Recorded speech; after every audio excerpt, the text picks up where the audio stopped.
Continuous glucose monitors, or CGMs, they are a blessing. They give us so information, but sometimes they can also feel like a curse with all the alarms and the anxiety that can come from having this data. Welcome to Diabetes Tech, and welcome to our new segment of the show called Optimizing Diabetes Tech, or ODT. Joined with me is Gary Scheiner, one of the most respected voices in the diabetes space, a longtime certified diabetes care and education specialist, and the owner of Integrated Diabetes. Gary, welcome to our new show that we're co-hosting. You're kind, Justin. And when you talk about sensors and how inconvenient they can be, say it like it is. They can be a pain in the ass sometimes. Absolutely. And I think that it has taken me a long time to understand how to set settings and target ranges and alarms in a way that removes as much annoyance that they can cause from my life and find a way to kind of make them my best partner. Yeah, finding because that they balance, can be. Of getting benefit from them, but not going nuts hearing them constantly. Yeah. And Gary, also, you're the founder of Integrated Diabetes, where you have a whole team. You help people with all of their optimization of all the technologies, just getting their diabetes down. And you also work with people on open source if they come to you curious about that, whether it's DIY Loop and Trio, both of which I've talked on the show. So we have an affiliate link in the show notes of the show if you're interested in working with Gary and his team. They're fantastic. I've met with a few people from your team. Some of them have even come on the podcast, and they're all like really knowledgeable. So yeah, great resource out there. We're like you. We live it day in and day out. All of our clinicians have type 1 personally, and we use all the tech. We try it all out and get that personal experience to go with the professional end. Yeah. You know, I first found out about you because my diabetes educator, Mary Rose, who has a question for later, she told me about your book, Think Like a Pancreas, which is on this bookshelf somewhere over there. Yeah, there it is. And I'll never forget, we met at like a Dexcom G7 launch event, and you said your name on stage, and I was like, oh my goodness, that's Gary Scheiner. And like, you know, Nick Jonas, I didn't get nervous, but I got nervous to meet you because I loved your book, and it helped me so much, especially like when I was first diagnosed, understand and learn about like what we're doing with insulin and how to monitor all of the data that you're getting from CGM and all of that. It helped me think like a pancreas. Yeah. So thank you. Yeah. Boy, you're stroking my ego good. Thanks. It's true. It's true. Well, I didn't really introduce kind of what this show is fully, but you know, this show is designed, Gary, you kind of came to me and you were like, you've got great content. You talk about the future of tech, all the great stuff that's coming and that just comes out, but there's room on my channel to have more tangible content that people can use right now to optimize their technology, refine their diabetes treatment. And we kind of came up with this show of like, why not each episode go into one specific area, in this case, CGM. Next week or next time will be basal insulin optimization, and not only talk about it between us and get all that good information from you, but also take user questions. What were you thinking when we started talking about this? If I had a nickel every time a patient came in who was on the best and latest technology and wasn't managing well, I'd be rich. Well, I'd have some money. I don't know how much if it was a nickel. But you know, this is the thing. You know, having the tech is not good enough. We got to know how to use it effectively. I still remember years ago, I bought my parents their first computer. You know, they're retired down in Florida. I got them a computer, very basic computer, so they could do emailing, and we did Skype back then. But they were using their computer mainly for the night light. They used it as a night light. The monitor would be on all the time so they could see their bedroom at night, and they would stick Post-it notes on it to each other. That's how they used the computer. That's not what it was really designed for. So it's the same in diabetes. We have all of this technology available to us, and you vet this stuff extremely well, Justin. You personally evaluate these things and report on them. The next step is, how do we take this tech and make our lives better? How do we improve our glucose control? How do we make diabetes management easier and make things safer? And that's what we're going to try to do in these sessions. Well, I think what I realized, and I mean, probably why integrated diabetes is able to do so much work with people, is doctors only have like a 15-minute appointment with their patients. And then, yes, if you have the opportunity to work with a diabetes educator within that office, you'll get extra information. But there's not enough time in the day or in that 15-minute period to be like, oh, by the way, there's this great alert setting that you could put on your sensor so that it doesn't alert you in the movie theater, right? Like, so I love testing out all this tech. I know you test out a lot of the tech, and then laying it all out for people, doing a full on review of everything I like, everything I don't like, and what I want to see come next. And then, it also it helps people, I guess. Yeah, and let's be honest, our clinicians don't always have the knowledge and expertise to help people with this stuff either. The open source systems are a great example. Very few of them understand how they work and what they do. So you gotta work with people who really know this stuff inside and out. Yeah, and I know a majority of people with diabetes are not reaching the 70% time in range, which is like the standards of care, which we're all trying to achieve to not have repercussions of bad health outcomes. So I hope that this show and going over all these topics each month can help people slowly get there or quickly. I'll take that too. It's so much more than numbers too. As you know, it's also about quality of life. And ultimately, we try to get this time in range and these averages to be able to enhance our quality of life. And if the technology is getting in the way of our quality of life, it's counterproductive. So this topic of specifically the alerts that the CGMs can generate, it's probably the perfect example of where technology can actually sometimes do more harm than good. Because if those alerts aren't utilized properly, it can make life very difficult. And that's the last thing we want to have. Yeah, in addition to time and range, there's also time and happiness, which Camilo of Nerdibetic says all the time. There's a balance of outcome versus like, or results versus like, just like, am I living a meaningful life or a happy life? So kind of finding that balance. And I think today we'll kind of hit on some things that help. I want to start with, I feel like there's so much bashing on CGM that I hear like every time I put out a video, and I see in the comments, people are like, my sensor only lasted 5 days, or it had sensor connection issues. But I think what I've realized over my reporting is that CGM has come a really long way, and not long ago, it really just wasn't good. And we're still kind of on that. Gary, what have you seen, or how have you seen CGMs evolve? And what is your take on like the current situation we're in with CGM? It's easy to pick on the negatives. There's always issues, problems that happen with any of these systems. But if you get in that way back time machine to when we were just doing finger sticks, a handful of times a day to know what your blood sugar was at that specific moment in time, it's inconvenient, it hurts, it's dirty, and all you know is what your blood sugar is right now. 10 minutes from now, half an hour, you have no clue. CGM has changed our lives for the better on so many levels. And over time, and we're talking about 20 years now, that CGM has been available. And we've gone from systems that didn't even show us the data in real time. It would store it and we could download it later.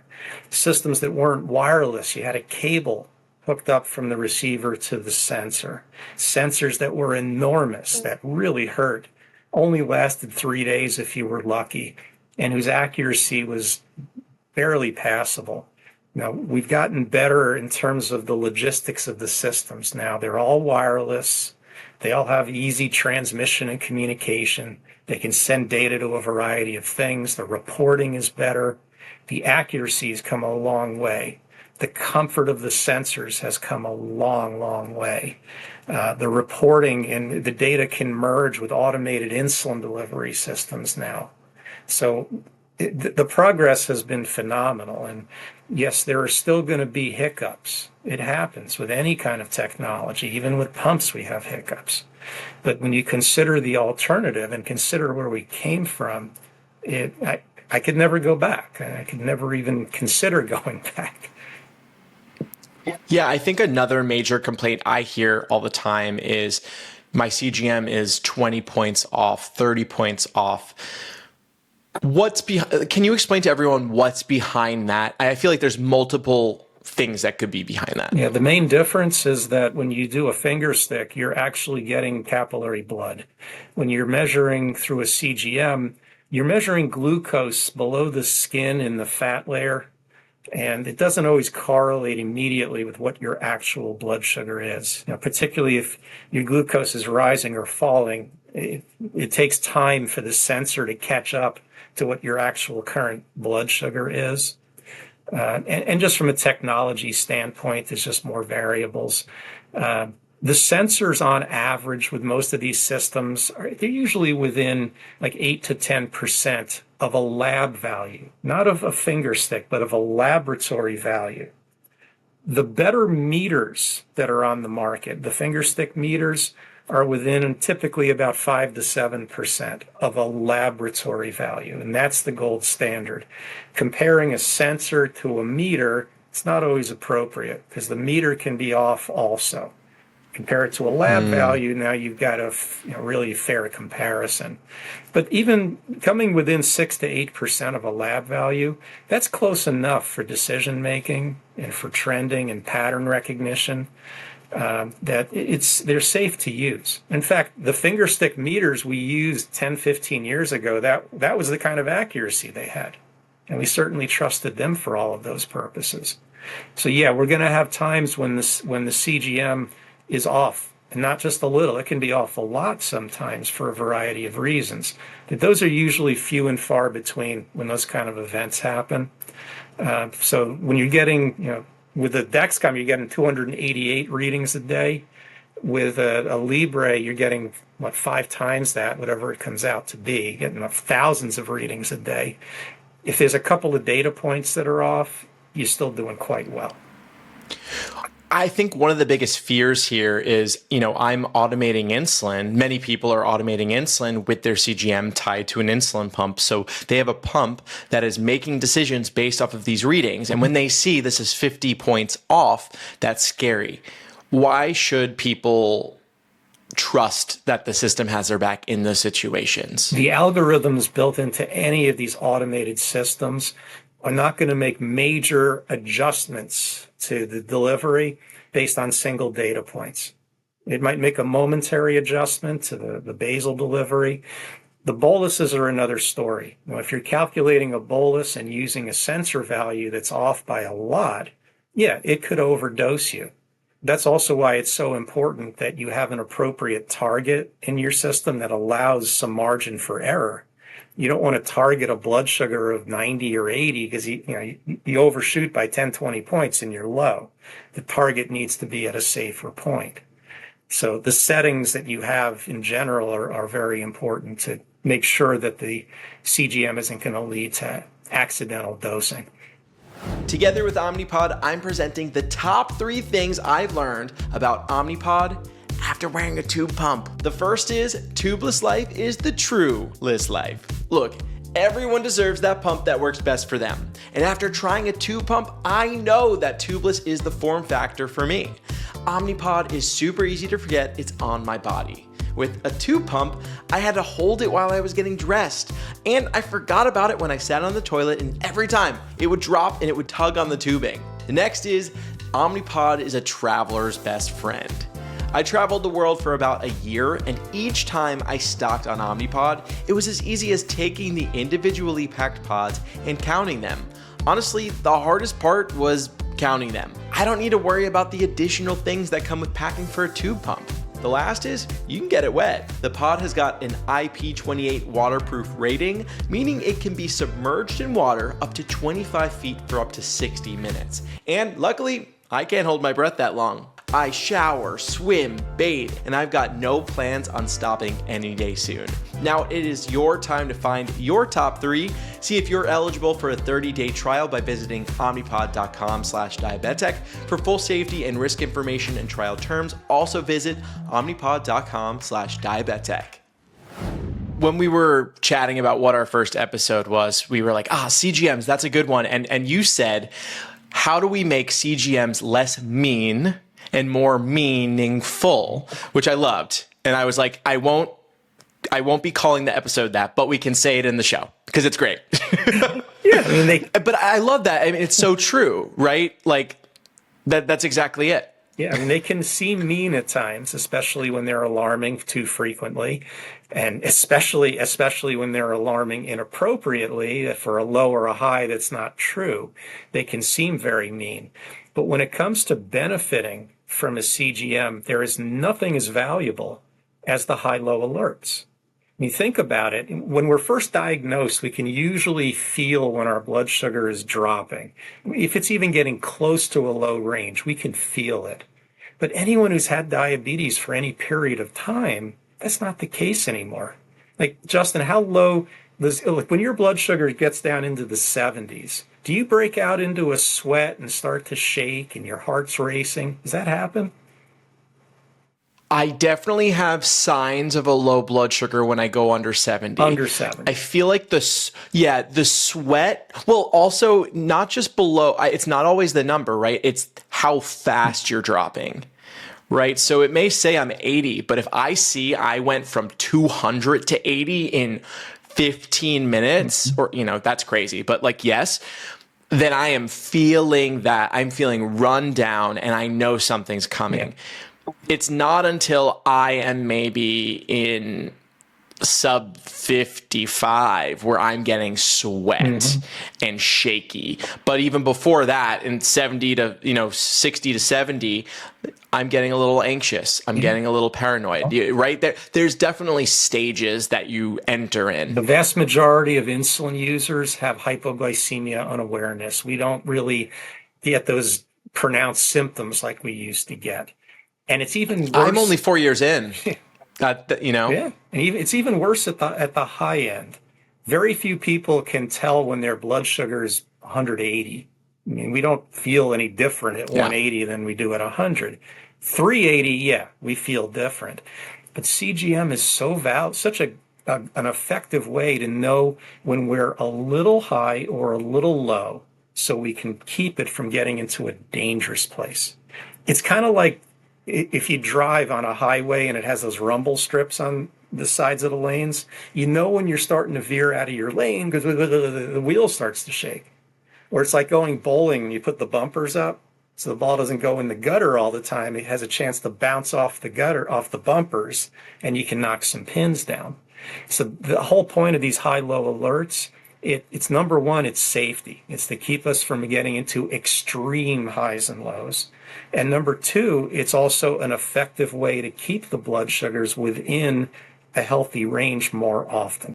For people who over their journey have become less and less sensitive to the symptoms of low blood sugar, is it possible to get those feelings back with better control? Yes, it's possible to get the symptoms back, and typically it has to happen by avoiding low blood sugar for an extended period of time.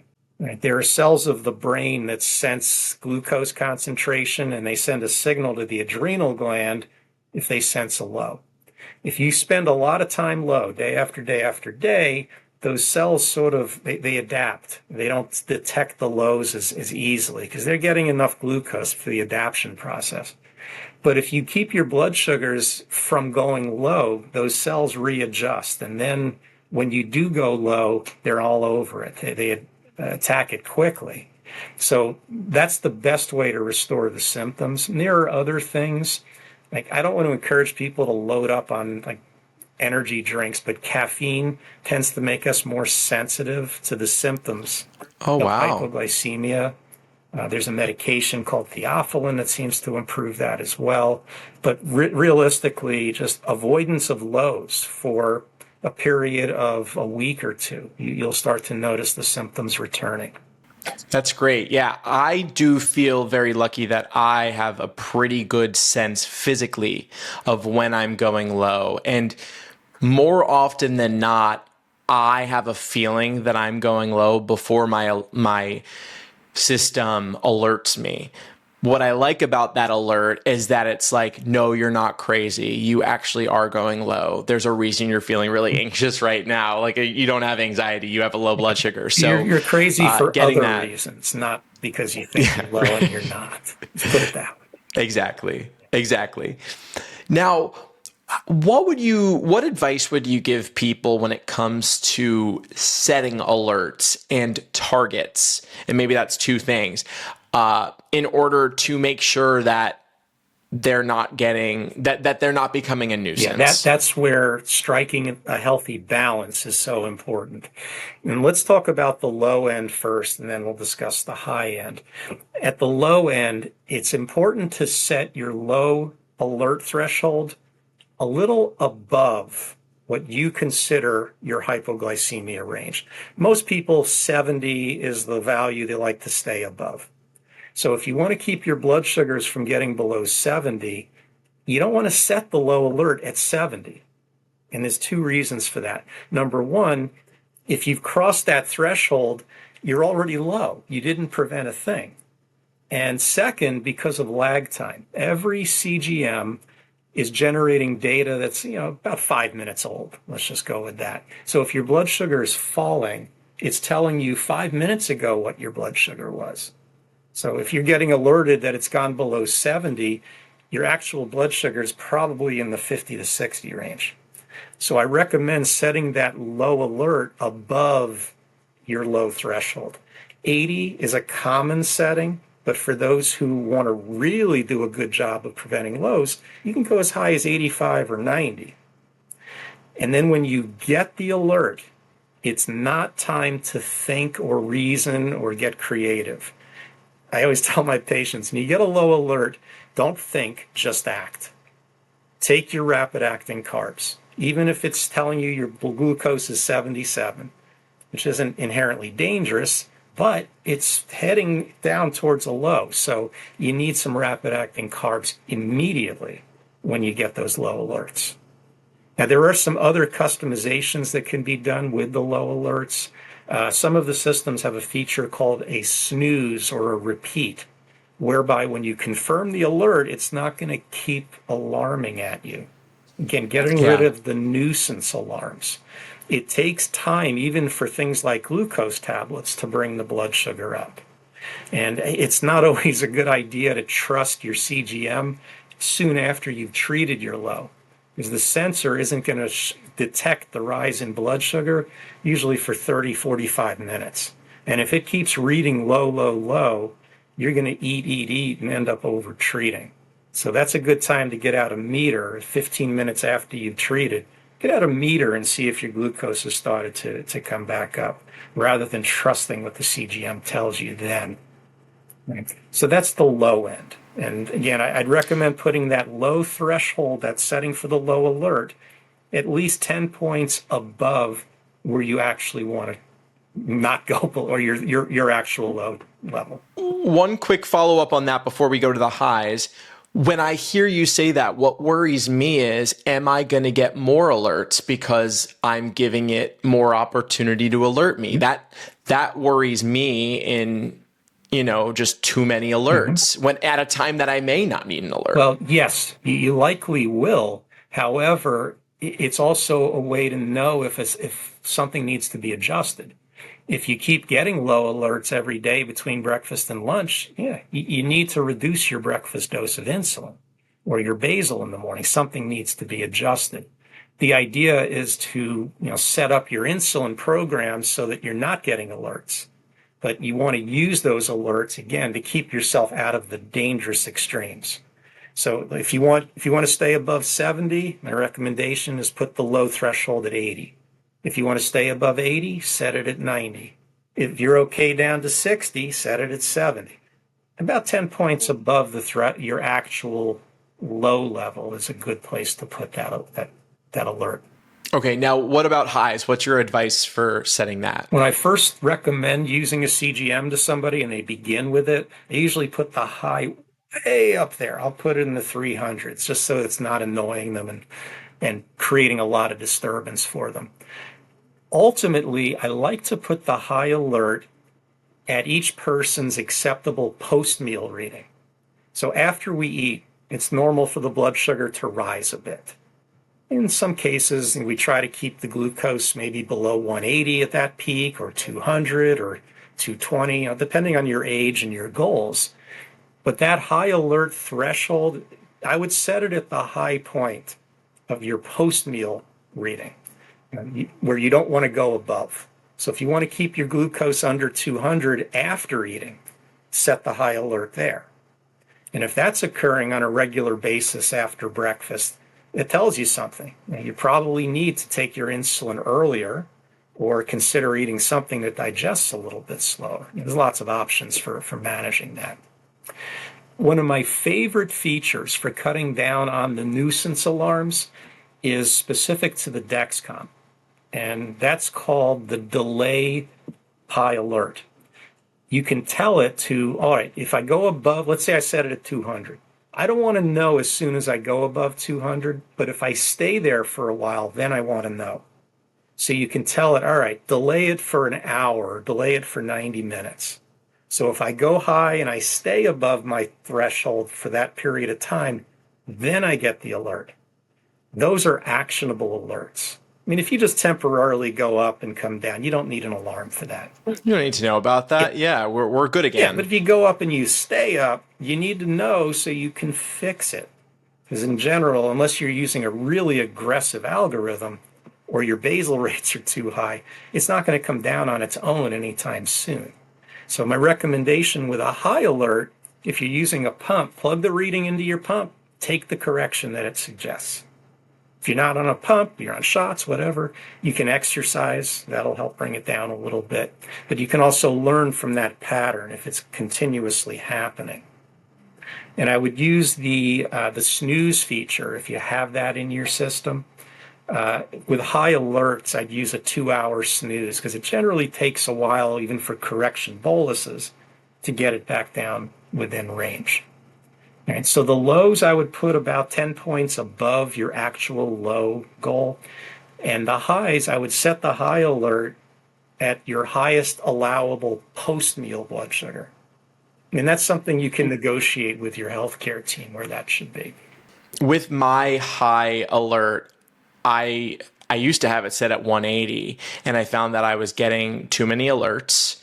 And then when I switched it to 190, I didn't see my results really change. Like my levels were the same, but I was getting less alerts, and it was giving me more peace. And so that was a great little change that I made, that it didn't affect my treatment at all, but just made me feel more at ease. You struck which was really balance, good. Justin. Nice job. Yes, I struck balance. I'm very zen. I see a lot of people set their high alerts at very unrealistic levels, like 140, 150. I mean, during pregnancy, there may be some value to that, but otherwise, we don't need to keep our glucose below those levels. So consider what's an allowable post-meal, after meal. What's the highest you want to let yourself go before you start to become concerned?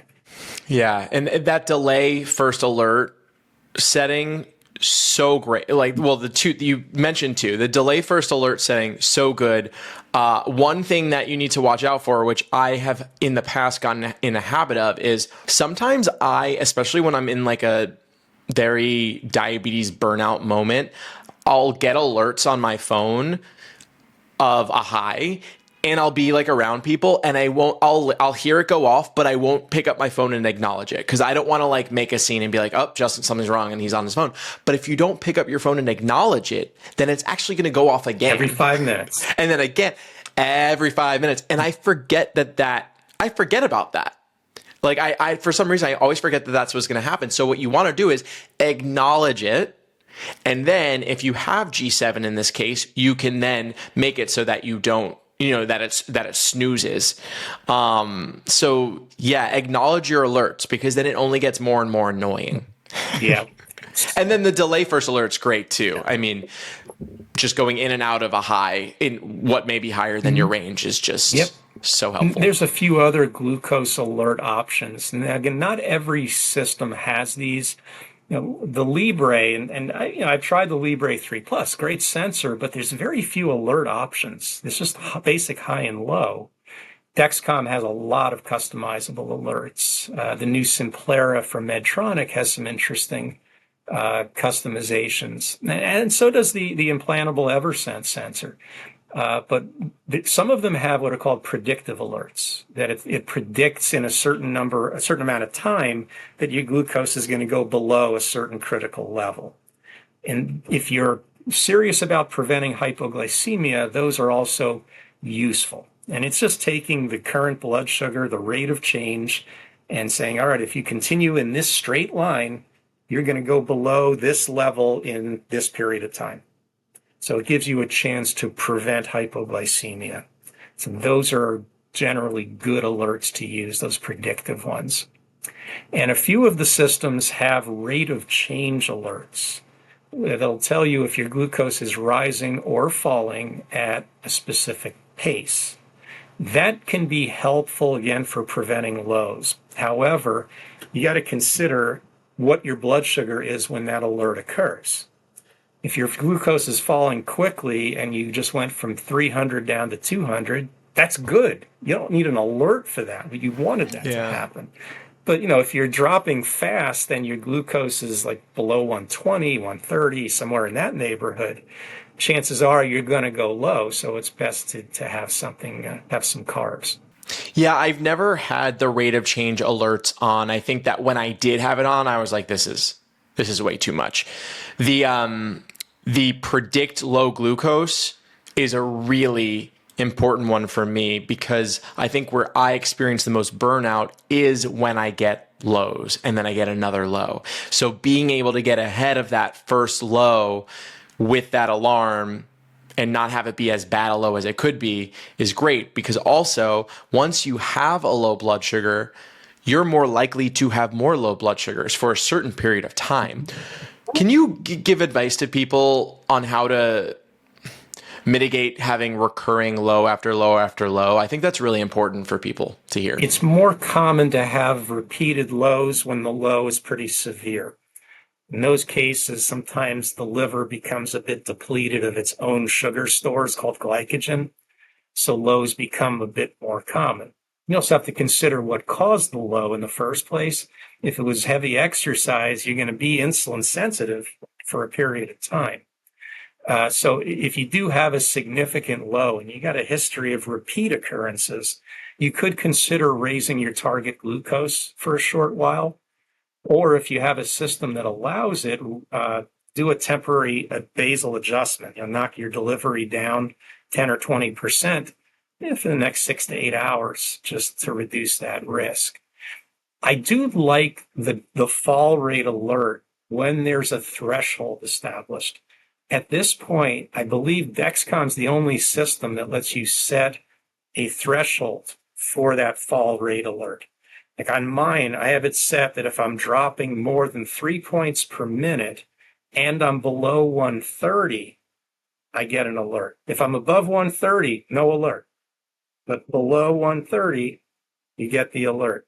It kind of reminds me of a poker game where you got to have the best hand and the highest spade.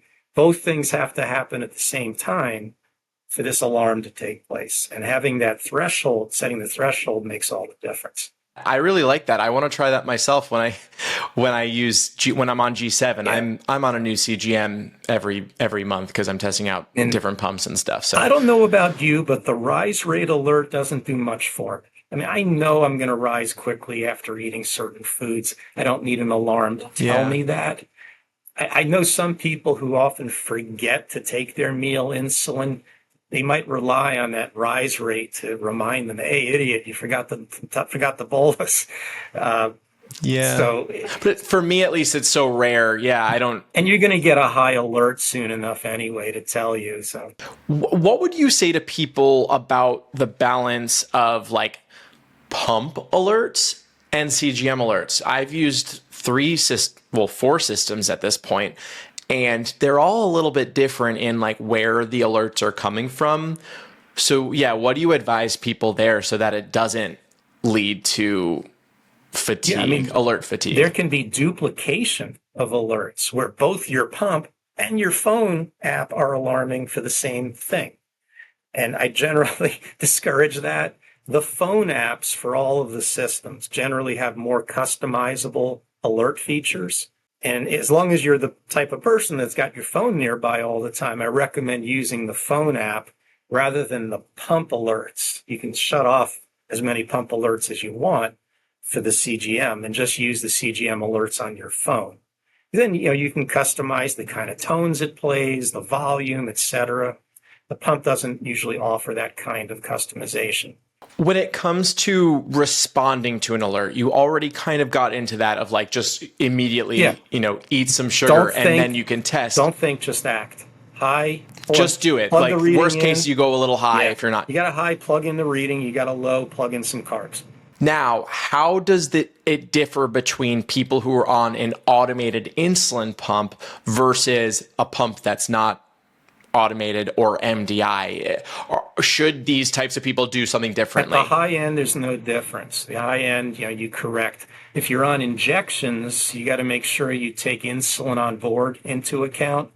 And if people don't know how to figure their own insulin on board, if they're on shots, just you can email me. I got a chart that I can send you that shows that. Because if 2 hours after a meal, you're getting a high alert, you got to consider there's still a chunk of that bolus you took at 2 hours ago that's still working.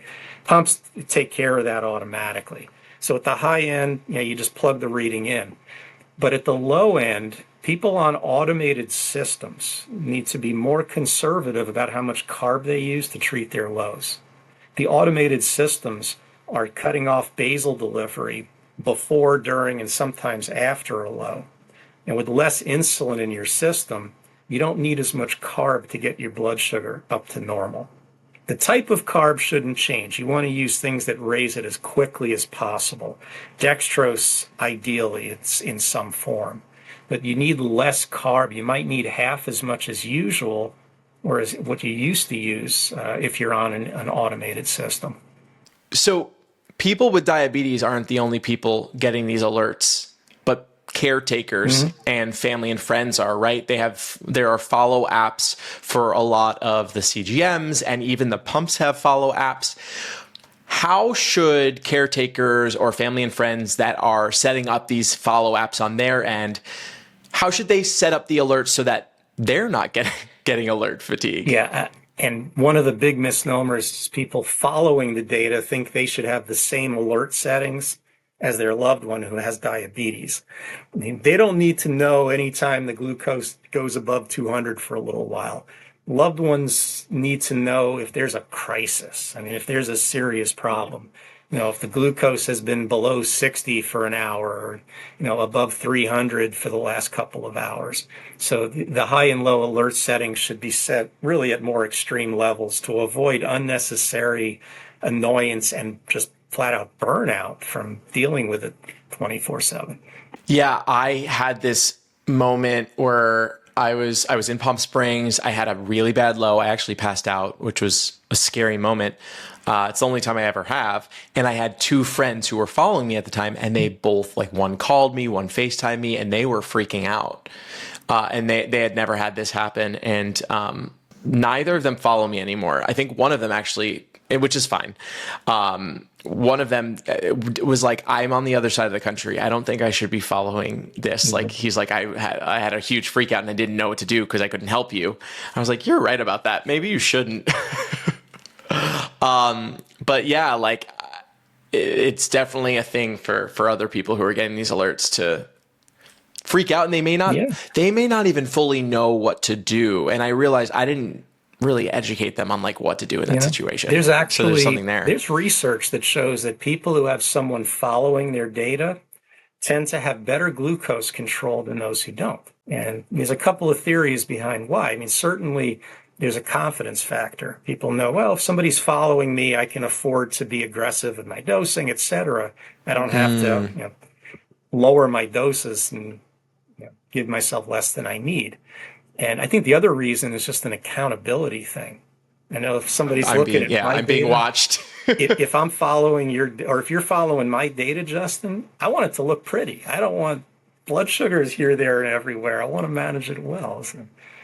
That's why I put my levels on screen of every podcast, so people are like, "Oh, he's doing good." But I also want people to know if they see like I'm in a bad mood in a recording for some reason, they're like, "Oh, well, he is 267, so I understand he's not feeling well." I'm in the 170s and dropping.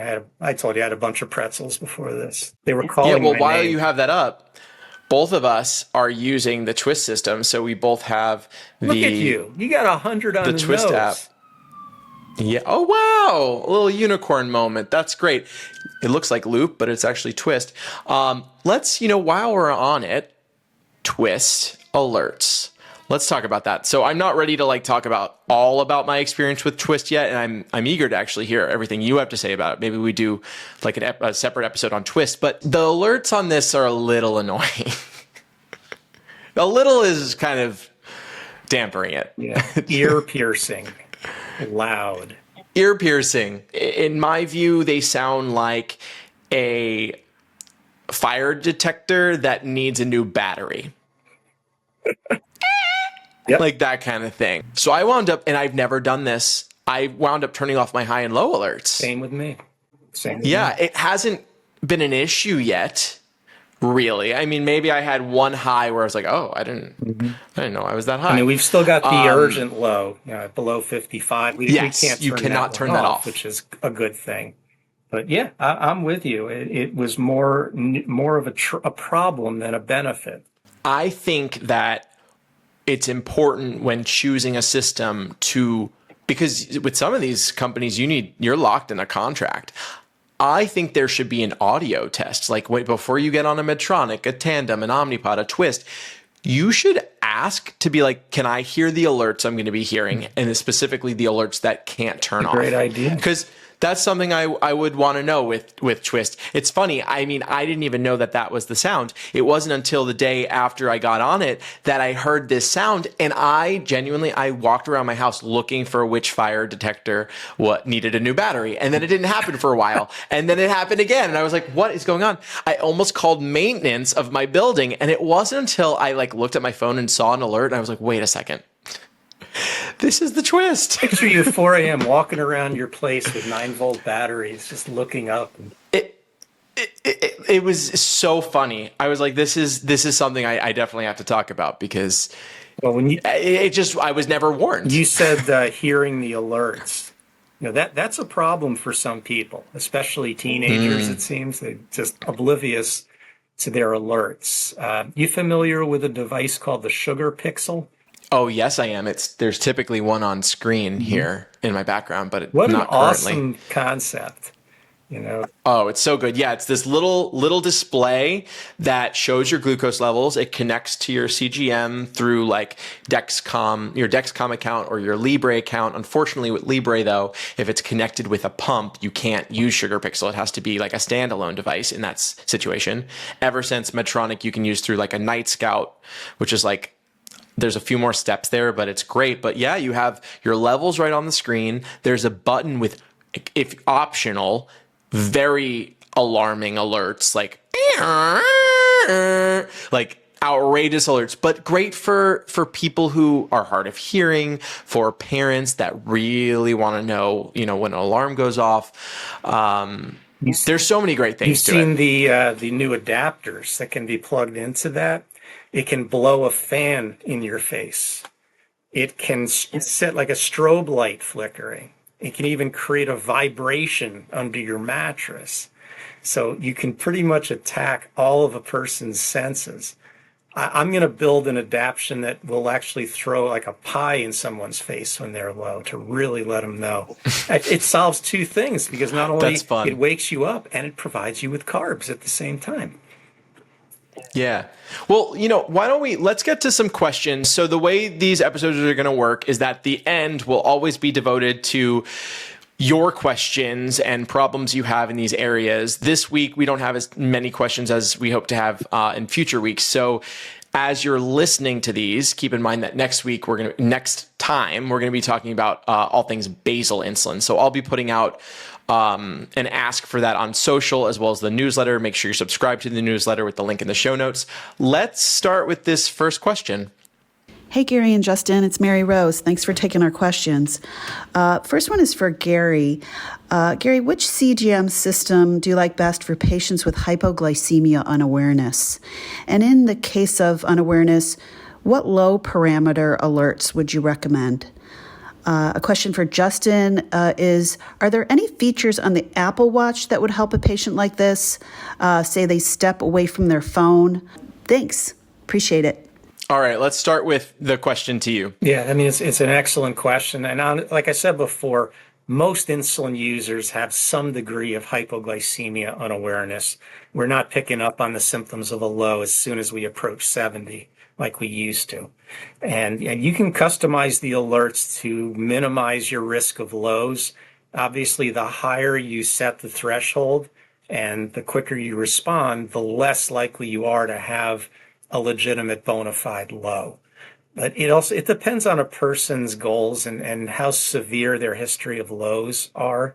Somebody who has a history of multiple severe lows, you may want to set that low threshold up close to 90.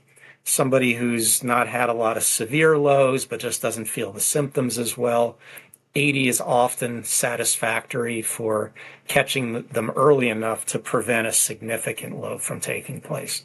Is there a system that may have better setting options for people with this unawareness that they should probably consider more? Dexcom seems to have the most customization features available within the alert space.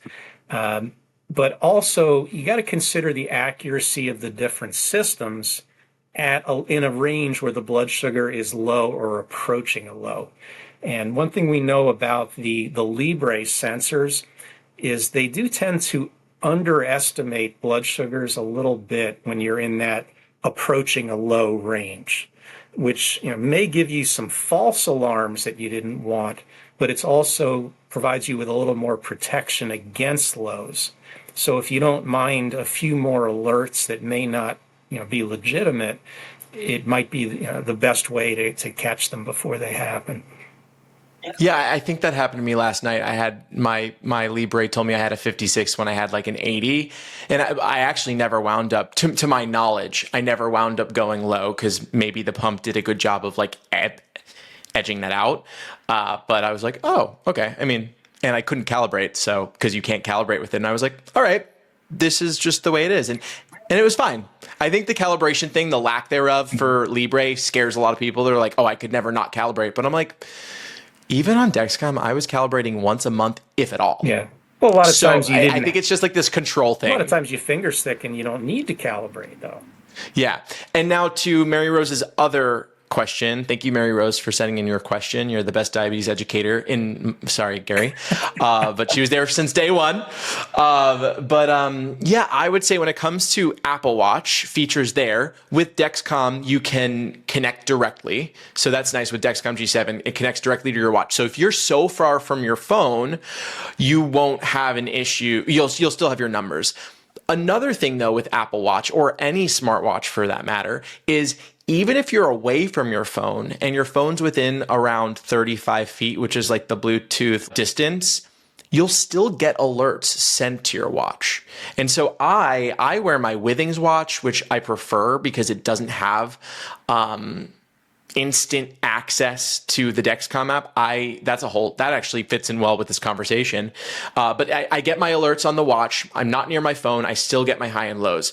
The reason I'm wearing Withings is because I didn't like having the Dexcom graph on my wrist. I found that it was causing anxiety. I would look at the falls and the rises and overthink my diabetes. So ever since I relieved myself of having a Dexcom graph on my wrist, I think less about my levels. It's been really freeing. It's been a year and a half now, Justin, maybe 2 years. That's a strategy that I've taught a number of patients to follow. Is let your sensor alerts tell you when you need to get involved.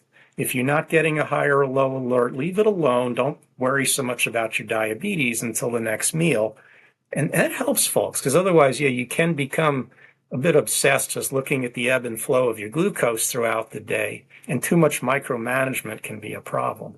Yeah. All right. This next question is from Rachel. Here it is. I'm Rachel from the UK, living in Bristol. Had diabetes for 43 years, and I'm a bit fed up with CGMs.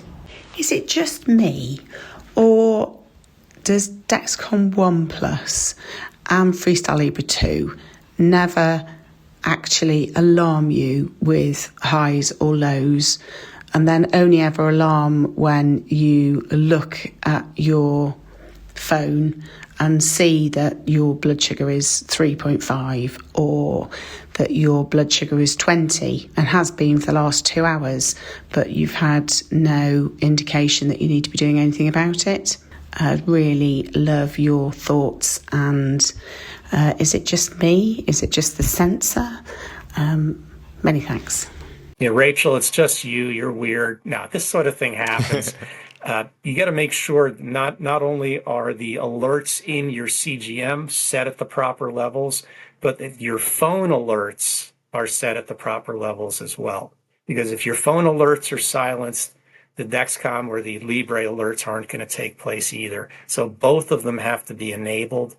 And if they're both enabled and it's still not giving you the alerts, then you should call up the CGM company, because there may be a problem with the app that you're using. Yeah, I feel like there have been moments where I'm convinced that alarms weren't going off, but then when I looked at my settings, I realized that there was like a setting that I had tweaked at one point to not alarm me or do not disturb, and turned off the override ability, which is great for some periods of time. But yeah, there's a lot of different settings, I guess, that can prevent alarms from going off. Even on the iPhones now, the newer models, there's one little switch here. If you tap that without realizing it, you've just silenced your phone. You're not going to get other than the below 55 or the below 3 millimole alarm, you're not going to get anything.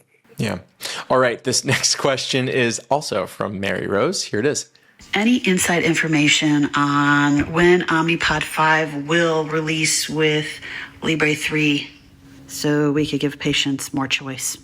I actually have that answer that they just announced yesterday, I think. First half of 2026 for Libre 3 Plus. That's a wide time frame, but yeah, at least I know it's on. Not first quarter, first half, but on the map. Hey, they also mentioned when Omnipod 6 will be coming and a fully closed loop for type 2, which I'll get into in a future episode. So yay. Okay, here's another one from Mary Rose. Can either one of you shed some light on what happened with Dexcom? They used to be so reliable. Have they fixed the problem, and what can we expect with their newest version of G7? Great question.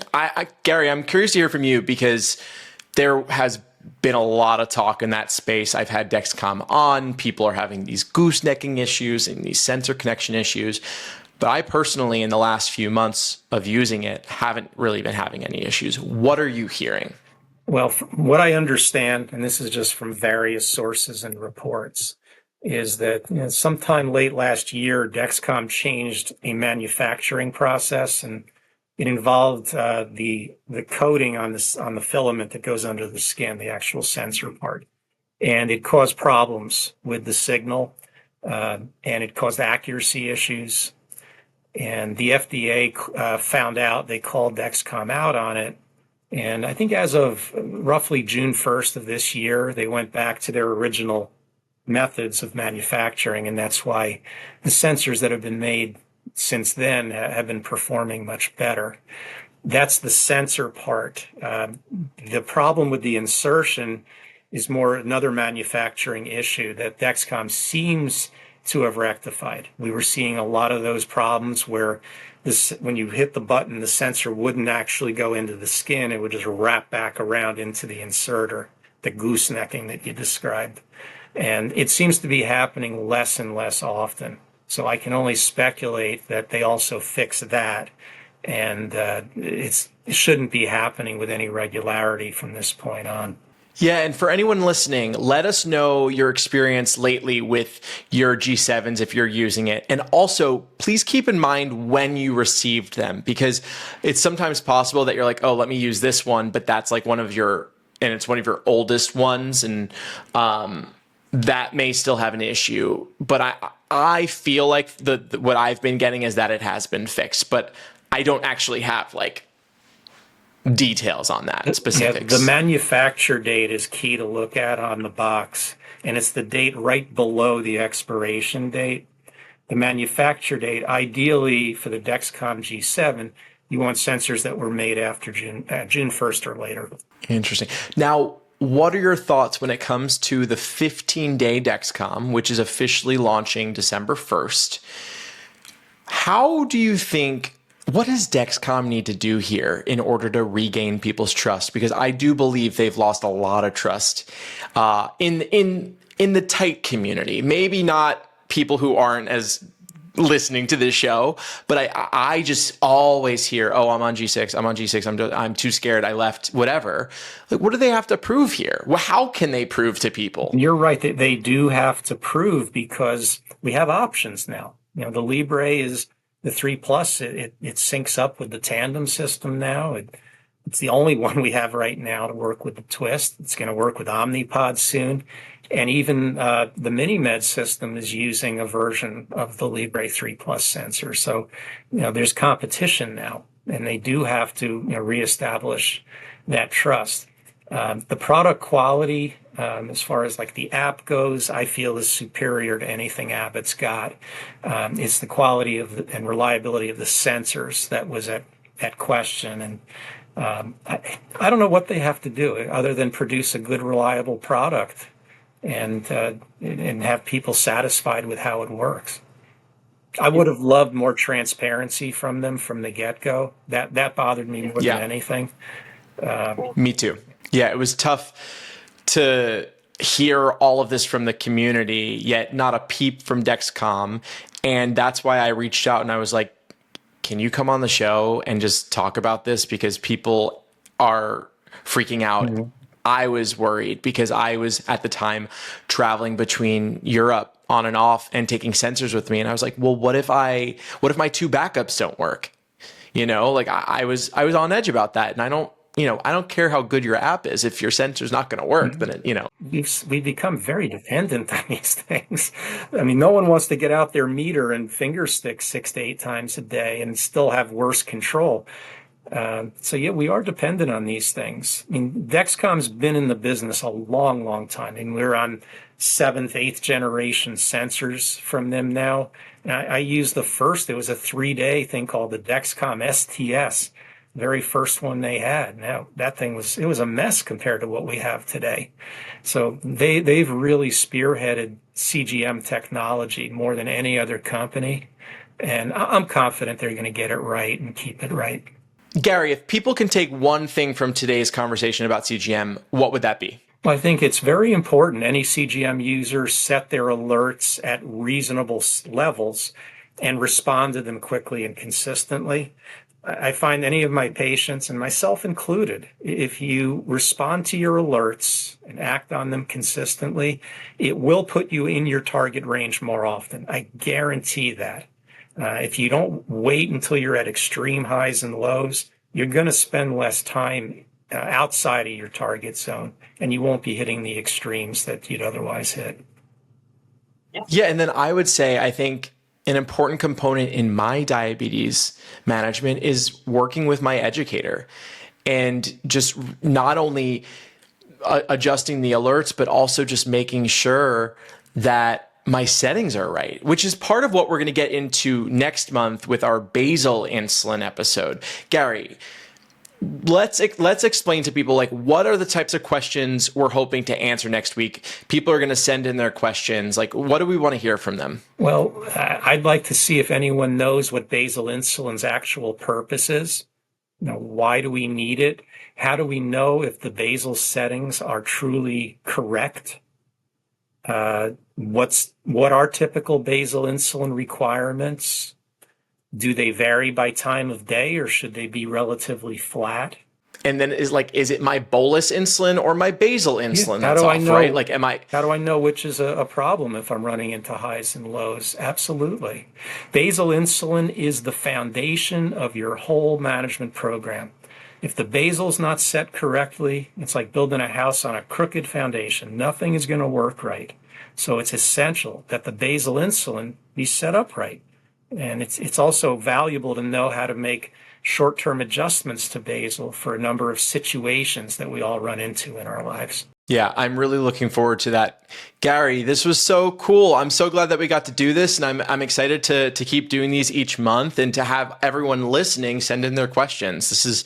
It's a fun format. I mean, the thing is, I even learned some things today from you. I was like, this is great. I'm going to use that the quick drop suggestion you had earlier. Set the threshold, and then it's valuable. Yeah, well, this was so great. Thank you, everyone, for listening. Make sure you subscribe to this channel if you're watching on YouTube. And if you're not watching on YouTube, you can watch on YouTube and subscribe to the channel. Give this video a like. And yeah, we'll have these episodes coming out at the end of each month, going from topic to topic. And next time, we're going to be talking about basal insulin. So you'll have an opportunity to send in your questions. There will be a link down in the show notes where you can click it, upload a voice memo from your phone, and there you go. We'll include it. So I'm Justin, that's Gary, and we'll tech you later.